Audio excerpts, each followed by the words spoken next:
নমস্কার, ভক্তি আলো ইউটিউব চ্যানেলে শ্রীমদ্ভাগবত মহাপুরাণের ধারাবাহিক পর্বে আপনাদের স্বাগত জানাই। আজকের পর্ব কর্দম ঋষির তপস্যা ও ভগবানের বরদান।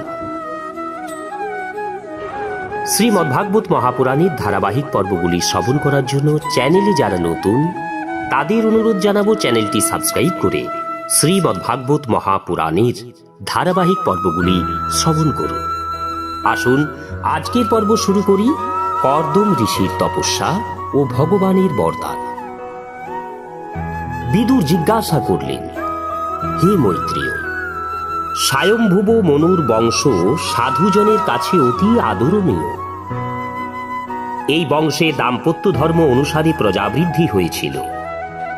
আপনি এখন দয়া করে সেই বংশের কথা বর্ণনা করুন। হে ব্রাহ্মণ, আপনি বলেছেন যে স্বয়ম্ভুব মনুর প্রিয়ব্রত এবং উত্তানপাদ নামক পুত্রদ্বয়ে সপ্তদ্বীপা পৃথিবী ধর্ম অনুসারে পালন করেছিলেন এবং দেবহূতি নামে তার কন্যার সঙ্গে কর্দম ঋষির বিবাহ হয়েছিল। যম নিয়মাদি যোগ লক্ষণযুক্তা দেবহূতির দ্বারা মহাযোগী কর্দম মুনি কয়টি সন্তান উৎপাদন করেছিলেন সেই সব বৃত্তান্ত আমি শুনতে অত্যন্ত আগ্রহী। আপনি আমাকে দয়া করে বলুন। তদনুরূপ ভগবান রুচি ও ব্রহ্মার পুত্র দক্ষ প্রজাপতিও মনুর কন্যাদের বিবাহ করে তাদের দ্বারা যে প্রকারে প্রজা সকল সৃষ্টি করেছিলেন সেই সব কাহিনীও আমাকে বলুন। মৈত্রেয় ঋষি বললেন, হে বিদুর, ব্রহ্মা যখন কর্দম ঋষিকে আদেশ করেছিলেন যে তুমি সন্তান উৎপাদন করো, তখন তিনি 10,000 বছর যাবৎ সরস্বতী নদীর তীরে দীর্ঘ তপস্যা করেছিলেন। কর্দম ঋষি একাগ্রচিত্তে একনিষ্ঠ ভক্তি দ্বারা পুজো প্রচার দিয়ে শরণাগত বরদাতা ভগবান শ্রীহরির আরাধনা করতে লাগলেন। সত্যযুগ আরম্ভের প্রাক্কালে কমল নয়ন ভগবান শ্রীহরি কর্দম মুনির তপস্যায় তুষ্ট হয়ে শব্দ ব্রহ্মময় রূপ ধারণ করে তাকে দর্শন দিয়েছিলেন। ভগবানের সেই অনিন্দ সুন্দর মূর্তি সূর্যের মতো দীপ্তি সম্পন্ন ছিল। তার গলায় শ্বেত পদ্ম এবং উৎপল বা নীল পদ্মের মালা ছিল। স্নিগ্ধ সুনীল অলকাবলিতে তার বদন কমল শোভিত হচ্ছিল। তার পরিধানে নির্মল বস্ত্র, মস্তকে সুবর্ণ মণ্ডিত দীপ্তিময় কিরীট, কর্ণে দ্যুতি বিচ্ছুরিত কুণ্ডল, করকমলে শঙ্খ চক্র গদা ইত্যাদি আয়ুধ। তার এক হাতে লীলাপদ্ম। প্রভুর মধুর মৃদুহাস্য চিত্তহরণ করছে। তার চরণ কমল গরুড়ের কাঁধের উপর সংস্থাপিত। লক্ষ্মীদেবী তার বক্ষস্থলে, গলায় কৌস্তুভমণি শোভা পাচ্ছে। আকাশপথে প্রভুর এই মনোহর মূর্তি দর্শন করে মহর্ষি কর্দম নিজের মনস্কামনা পূর্ণ হল বলে মনে করে অত্যন্ত উৎফুল্ল হলেন। তিনি আনন্দিত মনে ভুলুণ্ঠিত হয়ে তাকে সাষ্টাঙ্গ প্রণাম করলেন এবং প্রেম গদগদ চিত্তে কৃতাঞ্জলি পুটে সুমধুর স্তুতি বাক্যের দ্বারা ভগবানের স্তব করতে লাগলেন। মহর্ষি কর্দম বললেন, হে স্তুতি ভাজন ভগবান, আপনি সমস্ত সত্যগুণের মূলাধার। যোগীগণ উত্তরোত্তর শুভজনী লাভ করে পরিশেষে যোগযুক্ত হয়ে আপনার দর্শনাভিলাষী হন। আজ আপনার দর্শন লাভ করে আমার নয়ন যুগল সার্থক হল। আপনার শ্রীপাদ পদ্ম ভব সাগর তারণ তরুণী, আপনার মায়া শক্তির প্রভাবে যারা মুগ্ধ, শুধুমাত্র ক্ষণিক বিষয় সুখের জন্য যে ক্ষণিক সুখ নরকেও পাওয়া যায়, তারা আপনার চরণকমল ভজনা করে। কিন্তু হে প্রভু, আপনি তো তাদের প্রার্থিত সেই বিষয় সুখ ভোগও প্রদান করেন। হে স্বামী, আপনি তো কল্পবৃক্ষ, আপনার শ্রীপাদ পদ্ম সকল মনোরথ পূর্ণকারী। আমার হৃদয় কামাচ্ছন্ন। আমিও কোনো উপযুক্ত এবং গার্হস্থ্য ধর্মের অনুকূল সহায়িকা শীলবতী কন্যাকে ভার্যারূপে পাওয়ার অভিলাষে আপনার পাদপদ্মে শরণাপন্ন হয়েছি। হে সর্বেশ্বর, আপনি সর্বলোকাধিপতি। নানাবিধ কামনা বাসনাতেও আসক্ত লোকসমূহ আপনার বেদ বাণীরূপে রজ্জু দ্বারা বদ্ধ রয়েছে। হে ধর্মমূর্তি, আমিও সেই লোকসমূহের অনুসরণকারী হয়ে কালস্বরূপ আপনার আজ্ঞা পালনরূপ পুজো পহরা আদি প্রদান করছি। হে প্রভু, আপনার ভক্তগণ বিষয়ী লোকের এবং তাদের অনুগামী আমার মতো কর্মজড় পশুদের বিন্দুমাত্র গ্রাহ্য না করে আপনার শ্রীচরণ ছত্র ছায়ায় আশ্রয় গ্রহণ করে পরস্পরে আপনার গুণানুকীর্তন রূপ সুধা পান করে নিজেদের খুদ পিপাসারূপ দেহ ধর্ম শান্ত করে থাকে। হে প্রভু, এই কালচক্র বড় প্রবল। সাক্ষাৎ ব্রহ্মই এই চক্রের অক্ষদণ্ড স্বরূপ, যাকে কেন্দ্র করে আবর্তিত হচ্ছে। মল মাস ও 12 মাস, এই 13 মাস এই চক্রের অর্থাৎ চক্রের নাভি এবং নেমির মধ্যস্থিত শলাকাসমূহ, 360 অহরাত্র এর গ্রন্থিসমূহ, 6 ঋতু এর নেমি অর্থাৎ পরিধি, অনন্ত ক্ষণ পল ইত্যাদি এর পত্রাকার দ্বারা 3টি চাতুর্মাস্য এর আধারভূত নাভি, তীব্র গতি সম্পন্ন 7 বৎসর রূপ এই কালচক্র চরাচর সব কিছুকে আকর্ষণ করে, তাদের আয়ু হরণ করে ঘুরে চলেছে। কিন্তু এটি আপনার ভক্তের পরমায়ুকে আকর্ষণও করতে পারে না, তাই হরণও করতে পারে না। হে ভগবান, মাকড়সা যেমন নিজের শরীর থেকে নিজের জাল রচনা করে, নিজের ডিম পালন করার জন্য সেই জালকে রক্ষা করে এবং প্রয়োজনের শেষে সেই জাল থেকে বেরিয়েও যায়, সেই রকম আপনি এক হয়েও বিশ্ব সৃষ্টির উদ্দেশ্যে আপনার থেকে অভিন্ন আপনার বিশ্ব সৃষ্টি নিজ শক্তি যোগ মায়াকে অবলম্বন করে। সেই মায়া থেকে অভিব্যক্ত নিজ সত্তাদি গুণত্রয়ের দ্বারা স্বয়ংই এই বিশ্ব সৃষ্টি পালন এবং সংহার করে থাকেন। হে প্রভু, এই ক্ষণে আপনি আপনার তুলসী মালা মণ্ডিত মায়া পরিচ্ছিন্ন সত্যগুণান্বিত শ্রীমূর্তিকে কৃপা পরবশ হয়ে আমাকে দর্শন দিয়েছেন। আমার মতো ভক্তদের জন্য পার্থিব শব্দ স্পর্শাদি যেসব বিষয়বস্তুর আপনি বিস্তার করে থাকেন, সেই সব বিষয় সুখ মাইক হওয়ায় যদিও আপনার অভিলষিত নয়, তথাপি পরিণামে হিতকারী হওয়ায় এখন সেটি আপনার অভিলষিত হোক। এখানে কর্দম ঋষি প্রজা সৃষ্টি করার আদেশ দিয়েছে, তাই কাম যদিও ভগবানের অভিলষিত নয়, তবুও এই প্রয়োজনেই কর্দম মুনি ভগবানের কাছে সেই কাম প্রবৃত্তির প্রার্থনা করছে। হে নাথ, স্বরূপত আপনি নিষ্ক্রিয় হয়েও মায়া দ্বারা সমগ্র সংসারের উপাদান সমূহ সৃষ্টি করেছেন এবং আমার মতো ক্ষুদ্র উপাসকেরও সমস্ত স্ফীত বস্তু প্রদান করে থাকেন। আপনার চরণ কমলদয় সকলের বন্দনীয়, আমি আপনাকে বারংবার প্রণাম করি। মৈত্রেয় ঋষি বললেন, পদ্মনাভ ভগবান গরুড়ের উপর বিরাজমান হয়ে কর্দম ঋষির স্তুতি শুনে ঈষৎ হেসে কটাক্ষ নিক্ষেপ করাতে তার ভ্রুযুগল স্পন্দিত হল। অনন্তর তিনি অমৃত মধুর বাক্যে মুনিকে বলতে লাগলেন।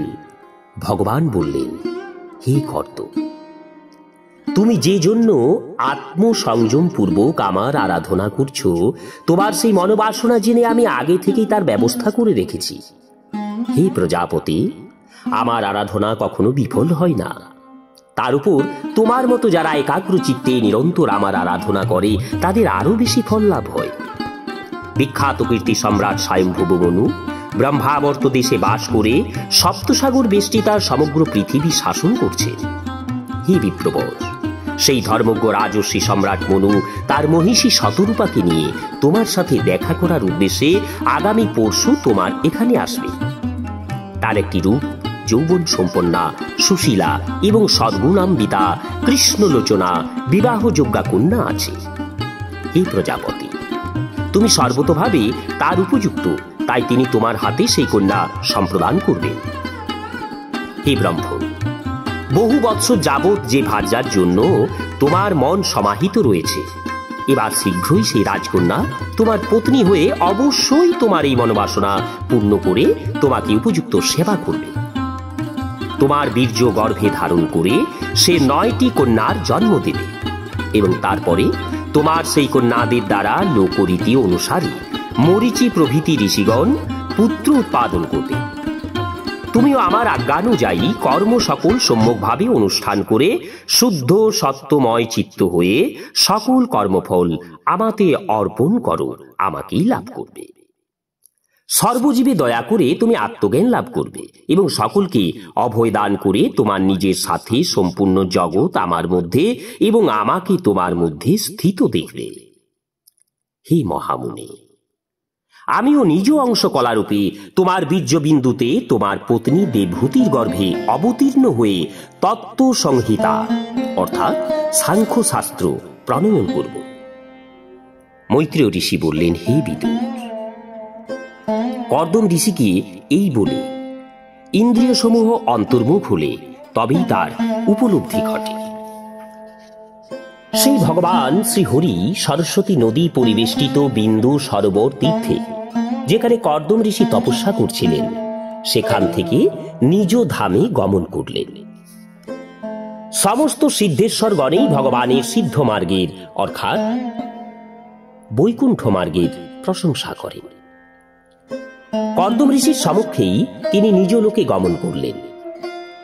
সেই সময় মুনিগণ সাম গান করতে লাগলেন। গরুরের ডানা সঞ্চালনে উত্থিত বায়ুর দ্বারা সেই সামগান চতুর্দিকে ব্যক্ত হয়ে ঝঙ্কারিত হতে লাগল। আর ভগবান শ্রীহরি সেই সামগান শুনতে শুনতে গমন করলেন। ভগবান শ্রীহরি প্রস্থান করার পর মহর্ষি কর্দম শ্রীহরির উপদিষ্ট সময়ের জন্য প্রতীক্ষা করে বিন্দু সরোবরের তীরেই অবস্থান করলেন। হে বীর প্রভুর, এদিকে স্বয়ম্ভুব মনুও মহিষী শতরূপাকে নিয়ে সুবর্ণমণ্ডিত রথে আরোহণ করে নিজ কন্যাকে সেই রথে বসিয়ে পৃথিবী ভ্রমণ করতে করতে ভগবান শ্রীহরির নির্দিষ্ট দিনে সম্পরায়ণ মহর্ষি কর্দমের আশ্রমে এসে উপস্থিত হলেন। সরস্বতী নদীর জলে পূর্ণ বিন্দু সরোবর হচ্ছে সেই স্থান যেখানে শরণাগত কর্দম মুনির প্রতি অতীব করুণা কাতর হয়ে শ্রী ভগবানের চোখ থেকে অশ্রুবিন্দু পতিত হয়েছিল। ওই তীর্থ বড়ই পবিত্র। এই সরোবরের জল রোগনাশক এবং অমৃতের মতো সুস্বাদু। মহর্ষিগণ এই জল সর্বদা সাদরে ব্যবহার করে থাকেন। সেই বিন্দু সরোবর বহুতর পবিত্র বৃক্ষলতাদিতে পরিবেষ্টিত ছিল। সেই সব বৃক্ষলতাদির মধ্যে বিভিন্ন বিচিত্র বরকারী মৃগ এবং পক্ষী বাস করত। সরোবর সন্নিহিত ভূভাগ সব ঋতুর ফল পুষ্পাদি সম্ভারে সমৃদ্ধ এবং বনশ্রেণীর বিচিত্র শোভায় শোভিত ছিল। সেই স্থান মধুমত্ত পক্ষীদের কলরবে মুখরিত। ভ্রমরেরা সেখানে মধুগন্ধে মুগ্ধ হয়ে উদ্ভ্রান্তের মতো বিচরণরত। মত্ত ময়ূরেরা নটসমূহের মতো নৃত্য বিলাসে রত। মত্ত কোকিলগণ যেন বন্য শোভা দর্শনের জন্য কুহু কুহু রবে একে অপরকে সাদর আহ্বান জানাচ্ছে। সেই আশ্রম কদম্ব, চম্পক, অশোক, করঞ্জ, বকুল, অসন, কুন্দ, মন্দার, কুটজ এবং ছোট আম গাছে অলঙ্কৃত ছিল। সেটি কারণ্ডব অর্থাৎ পাতিহাঁস, প্লব, হংস অর্থাৎ রাজহাঁস, কুরর, জলকুক্কুট, সারস, চক্রবাক এবং চকর পাখিদের মনোহর কুঞ্জনে মুখরিত ছিল। হরিণ, শূকর, সজারু, গবয় অর্থাৎ নীলগাই, হাতি, গোপুচ্ছ অর্থাৎ বানর এক জাতির বানর, সিংহ, মর্কট, নকুল, কস্তুরী মৃগ প্রভৃতি নানাবিধ পশুগণ সেই আশ্রমে বিচরণ করত। আদিরাজ স্বয়ম্ভুব মনু কন্যাসহ শ্রেষ্ঠ তীর্থস্বরূপ সেই আশ্রমে প্রবেশ করে দেখলেন যে মুনিবর কর্দম অগ্নিতে হোম সম্পাদন করে আসনে উপবিষ্ট রয়েছেন। দীর্ঘকাল কঠোর তপস্যায় ব্যাপৃত থাকাতে তার শরীর বিশেষ দ্যুতি সম্পন্ন এবং শ্রী ভগবানের সস্নেহ দৃষ্টিপাত আর তার অমৃত মাধুর্যপূর্ণ বাক্য শ্রবণের ফলে তার শরীর দীর্ঘ কৃচ্ছ সাধনেও তাদৃশ কৃশ হয়নি। তিনি উন্নতকায়, পদ্ম পলাশলোচন, তার মস্তকে জটা সুশোভিত, পরিধানে চিরবসন। মনু তার কাছে গিয়ে দেখলেন যে মার্জনাদি শূন্য মহামূল্য রত্ন যেমন মলিন দেখায়, মুনিকেও তেমনই দেখাচ্ছিল। অনন্তর মহর্ষি কর্দম রাজর্ষি স্বয়ংভুব মনুকে নিজের পর্ণকুটিরে এসে প্রণাম করতে দেখে রাজর্ষিকে আশীর্বাদ আদির দ্বারা অভিনন্দিত করলেন। যথোচিত উপাচারে তার স্বাগত সৎকার করলেন। আদিরাজ মনু কর্দম মুনির সৎকার গ্রহণ করে সংযতভাবে উপবেশন করলেন। ভগবানের আদেশ স্মরণ করে মহামুনি কর্দম মধুর বাক্যে মনুর প্রীতি উৎপাদন করে এই প্রকার বললেন, মহারাজ, আপনি ভগবান বিষ্ণুর পালিকা শক্তি স্বরূপ। তাই আপনার এই পর্যটনের উদ্দেশ্য হচ্ছে সৃষ্টির পালন এবং দুষ্টের দমন। আপনি সাক্ষাৎ বিশুদ্ধ বিষ্ণু স্বরূপ এবং ভিন্ন ভিন্ন কার্য সম্পাদনের জন্য সূর্য, চন্দ্র, অগ্নি, ইন্দ্র, বায়ু, যম, ধর্ম এবং বরুণাদি রূপ ধারণ করে থাকেন। আপনাকে প্রণাম করি। আপনি রত্নখচিত জয়শীল রথে আরূঢ়, বজ্রের মতো টঙ্কারশালী ভীষণ ধনুকে টঙ্কার দিয়ে রথ ধ্বনিতেই পাপীদের ভীতি উৎপাদন করে থাকেন এবং আপনার সৈন্যদের চরণাঘাতে বিদীর্ণ ভূমণ্ডলকে কাঁপিয়ে নিজের বিশাল সৈন্য সামন্ত নিয়ে সূর্যের মতো পৃথিবী পর্যটন করেন। আপনি যদি তা না করেন, তাহলে বর্ণাশ্রম সমূহের সংস্থাপক, ভগবত বিহিত বিধি নিষেধাত্মক ধর্মমর্যাদা দস্যুরা কবে নষ্ট করে দিত এবং বিষয়লোলুপ মানুষেরা নিরঙ্কুশ অর্থাৎ শাসনহীন হয়ে অধর্মের প্রসার ঘটাত। আপনি যদি নিশ্চিন্ত হয়ে অবস্থান করেন, তবে এই লোক সকল দুরাচারীদের কবলে পড়ে বিনষ্ট হয়ে যাবে। তবুও হে বীরবর, কি প্রয়োজনে আপনার এই সময় এখানে আগমন, তা আমি জানতে ইচ্ছা করি। আমাকে যা আদেশ করবেন অকপট চিত্তে প্রসন্নভাবে সেই আজ্ঞা আমি পালন করব। ওম শ্রীহরি, ওম শ্রীহরি, ওম শ্রীহরি, ওম তৎসৎ। নমস্কার, আজ এই পর্যন্তই। পরবর্তী পর্বে দেবহূতির সঙ্গে কর্দম প্রজাপতির বিবাহ নিয়ে আসব। চ্যানেলে যারা নতুন, তাদের অনুরোধ জানাবো শ্রীমদ্ ভাগবত মহাপুরাণের ধারাবাহিক পর্বগুলি শ্রবণ করতে চ্যানেলটি সাবস্ক্রাইব করে সাথে থাকুন। সবাই সুস্থ এবং ভালো থাকুন। হরি কৃপা হি কেবলম।